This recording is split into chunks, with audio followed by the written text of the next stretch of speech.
Hello friends, welcome to the Brainiacs channel once again. और आज जो टॉपिक हम करने वाले हैं वो यूनिट मनी एंड बैंकिंग में बैंकिंग चैप्टर है।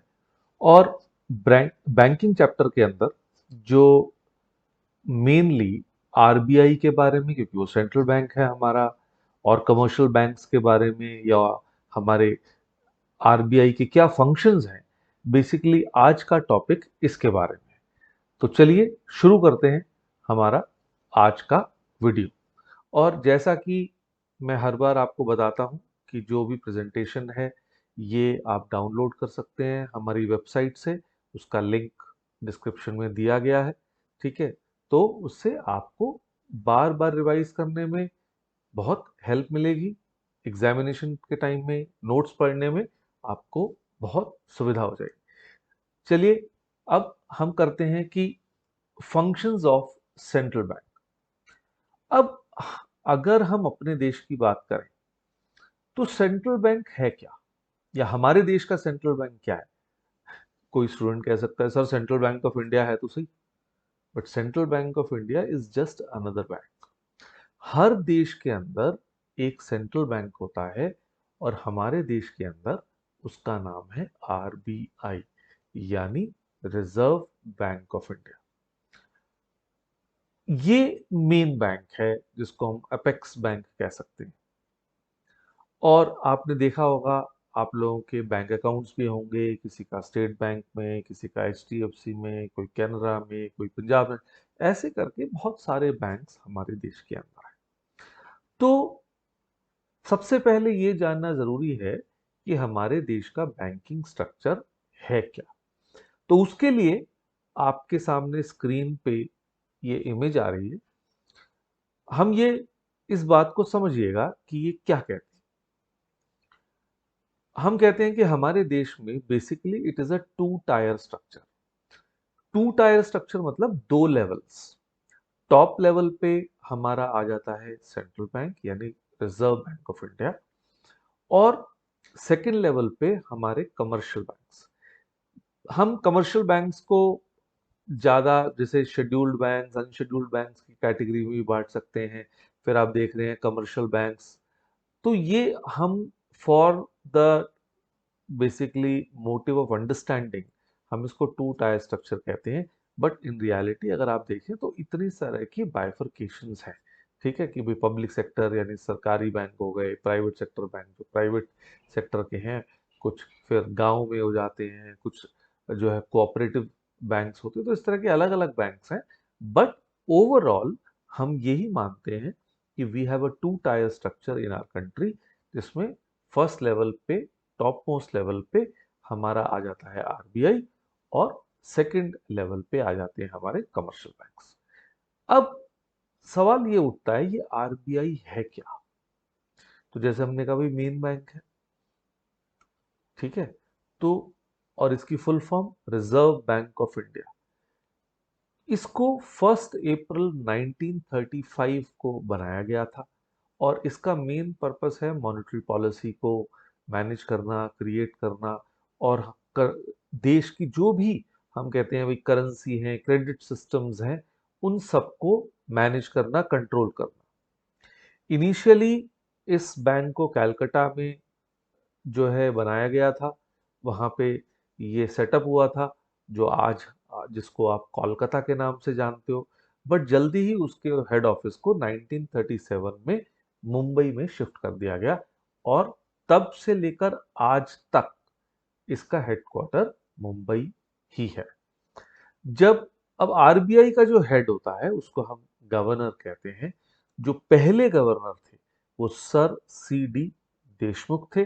लेकिन आज 2021 की हम बात कर रहे हैं, तो इसमें श्री शक्तिकांत दास, जो कि 12 दिसंबर 2018 को आरबीआई के गवर्नर बनाए गए थे। तो अब इस समय उनका जो टेन्योर जो है आरबीआई में एज गवर्नर चल रहा है। अब बात यह आती है कि ये आरबीआई करता क्या है। तो ऑफ कोर्स हमने कहा कि भाई मॉनेटरी पॉलिसी बनाता है, ठीक है। बट इसके कुछ वेल डिफाइंड फंक्शंस हैं। तो जो लिस्ट आपके सामने आ रही है कि भाई bank of issue, banker to the government, bankers bank, control of credit, lender of last resort, ऐसे करते करते it manages the exchange rate. अब ये जो सारे फंक्शंस हैं जो आपको स्क्रीन पे नजर आ रहे हैं, अब हम इनको एक एक करके डिटेल में समझ लेते हैं कि ये क्या है। तो सबसे पहले जो हम जिस फंक्शन की बात कर रहे हैं वो है बैंक ऑफ इशू।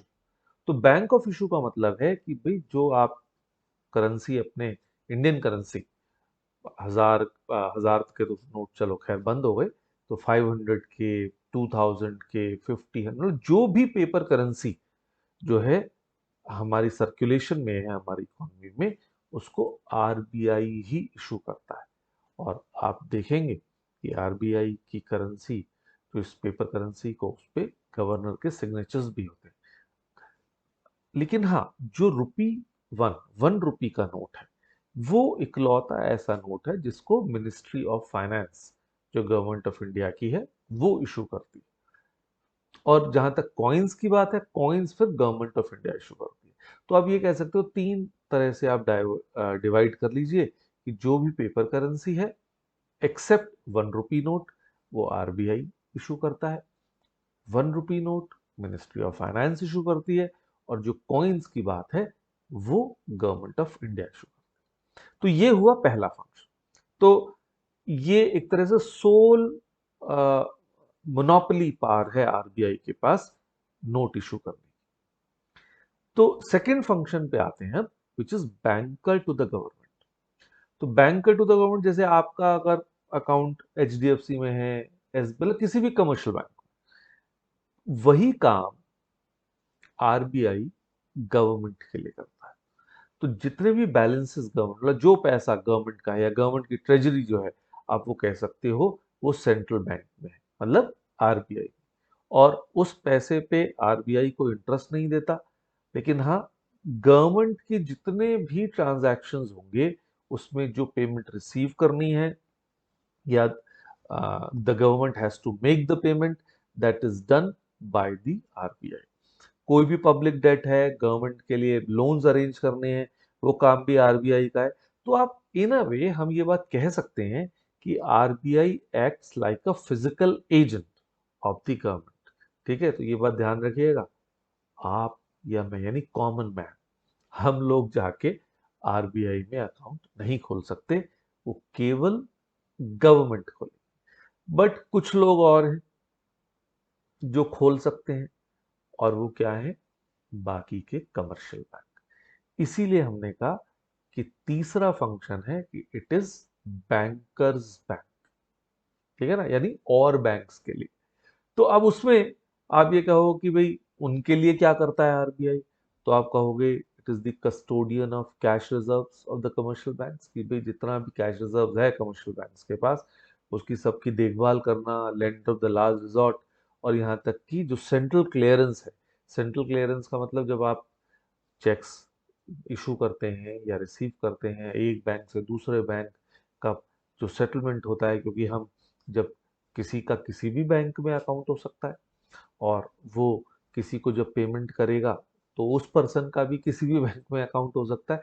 तो जब इन सारी मॉनेटरी ट्रांजैक्शंस को मैनेज किया जाता है, तो ये आरबीआई करता है थ्रू इट्स क्लियरिंग हाउस। ठीक है ना। तो आप ये कह सकते हैं कि जो हमारा रिलेशन हमारे कमर्शियल बैंक के साथ होता है, वही कमर्शियल बैंक का रिलेशन आरबीआई के साथ होता है। तो जो हम पैसा अपने कमर्शियल बैंक्स में डिपॉजिट करते हैं एज सेविंग, तो उस सारे पैसे का कुछ पोर्शन कमर्शियल बैंक को आरबीआई के पास रखना पड़ता है। और इसके बदले में कभी भी कोई मुसीबत आती है किसी कमर्शियल बैंक के ऊपर, तो आरबीआई उसके पास रहता है उसकी मदद के लिए। ठीक है। आप, मैं समझता हूँ ये बैंकर्स बैंक का आपको समझ आ गया होगा।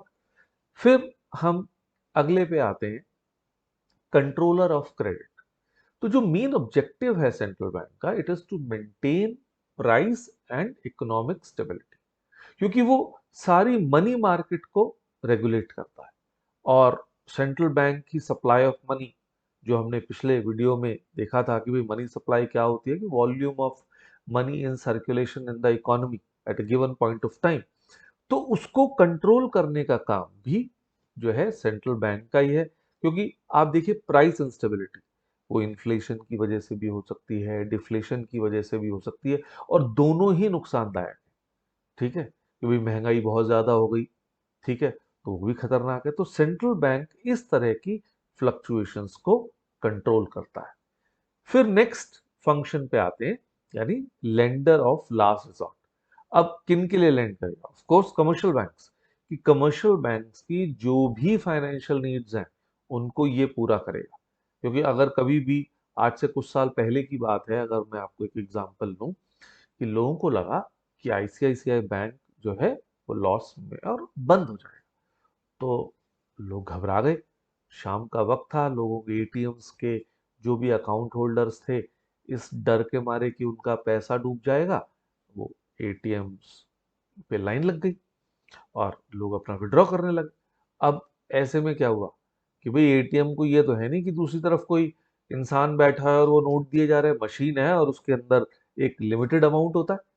अब तो जब अननेसेसरी, और जो भी एटीएम मशीन है किसी ना किसी बैंक ब्रांच के अंडर होती है, तो उनको पता होता है कि ओवरऑल ऑन एन एवरेज कितने रुपए की ट्रांजैक्शंस एक दिन में होती हैं, तो उसी हिसाब से उसमें पैसा रखते हैं।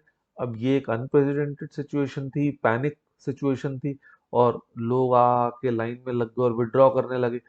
तो क्या होना था कि भाई कुछ देर में जो है वो पैसे विड्रॉ के खत्म हो गया कैश एटीएम में। तो लोगों को लगा ओहो, ये तो हमारी बात बिल्कुल सच थी, ये तो पैसे भी निकलने बंद हो गए, डूब गया। तो ये पैनिक से होता है। तो इसमें आरबीआई को इंटरवीन करना पड़ा था, ये अनाउंस करने के लिए कि it is just a rumour, और सब लोगों का पैसा से, और लेकिन इस वजह से कैश की कमी हो गई आईसीआईसीआई। तो obviously RBI had to come to its rescue, उसकी कैश नीड्स को, उसकी लिक्विडिटी नीड्स को जो है ठीक करने के लिए। क्योंकि एक अननेसेसरी अगर कोई समस्या आती, तो लोगों को और यही लगता कि भैया ये तो बैंक बंद होने वाला है। तो ऐसी चीजों में जो है, क्योंकि बैंकिंग स्ट्रक्चर के अंदर लोगों का कॉन्फिडेंस बना रहे, पब्लिक कॉन्फिडेंस, ठीक है, तो वो बहुत जरूरी होता है। क्योंकि बैंकिंग स्ट्रक्चर ही सारी इंडस्ट्रीज के, सारे बिजनेसेस की एक तरीके से बैकबोन है। तो RBI has a very very important role to play, कि भाई कोई भी बैंक डूबना नहीं चाहिए। बिकॉज अगर ऐसा कुछ होगा, तो पीपल, इन्वेस्टर्स जो हैं, they will begin to lose confidence in the economy, which will be very very harmful for the country. फिर it helps in the promotion of economic growth, economic development में, और खास तौर पे in a developing country like India, तो इनका role और भी ज्यादा इंपॉर्टेंट हो जाता है। कि भाई एग्रीकल्चर सेक्टर है, इंडस्ट्रियल सेक्टर है, सबकी अपनी अपनी क्रेडिट नीड्स हैं, किसके लिए क्या रूल्स एंड रेगुलेशंस बनाने हैं, ठीक है, जिससे कि उनको अपना आगे बढ़ने के लिए क्रेडिट की अवेलेबिलिटी हो सके। तो इस बात का ध्यान जो है सेंट्रल बैंक हमारे देश के अंदर रखता है, जिससे कि लोगों को इजीली लोन्स मिल सकें, बिजनेस को ग्रो करने के लिए या एग्रीकल्चर इक्विपमेंट खरीदने के लिए। क्योंकि आज भी हम कहते हैं कि around 50% of India's working population is engaged in the primary activities. तो उन सब चीजों को बूस्ट देने के लिए जो आरबीआई है, it plays a very very important role. अब हम नेक्स्ट पॉइंट पे आते हैं, नेक्स्ट फंक्शन पे, that it manages the exchange rate. तो क्योंकि हमारे देश का फॉरेन एक्सचेंज रिजर्व जो है, जो हम कहें ट्रेजरी, वो कहाँ है? आरबीआई के पास है। तो आरबीआई को इस बात का ध्यान रखना होता है कि इंडिया की जो एक्सचेंज वैल्यू है of currency with respect to other currencies, वो एक स्टेबल रहे। क्योंकि वंस अगेन ज्यादा फ्लक्चुएशन होने से कभी एक्सपोर्टर्स को, कभी इंपोर्टर्स को बहुत ज्यादा नुकसान होता है। Once again people begin to lose confidence in the economy, और हमारी इंटरनेशनल ट्रेड को बहुत नेगेटिव इम्पैक्ट करता है। तो RBI plays a very very important role, कि भाई ये इकोनॉमी जो, सॉरी, करेंसी की जो वैल्यू है वो स्टेबल रहे, एक्सचेंज रेट स्टेबल रहना चाहिए, and specially in terms of US dollar. क्योंकि वो एक इंटरनेशनली स्टैंडर्डाइज्ड करेंसी है कि आप किसी भी कंट्री के साथ अगर बिजनेस कर रहे हैं तो आप चाहें तो यूएस डॉलर के साथ कर सकते हैं।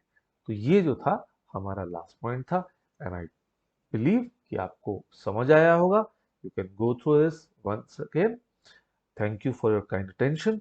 और आप लाइक करिए, शेयर करिए, सब्सक्राइब करिए, अपने दोस्तों को भी बताइए, जिससे कि वो भी हमारे वीडियोस का बेनिफिट उठा सके।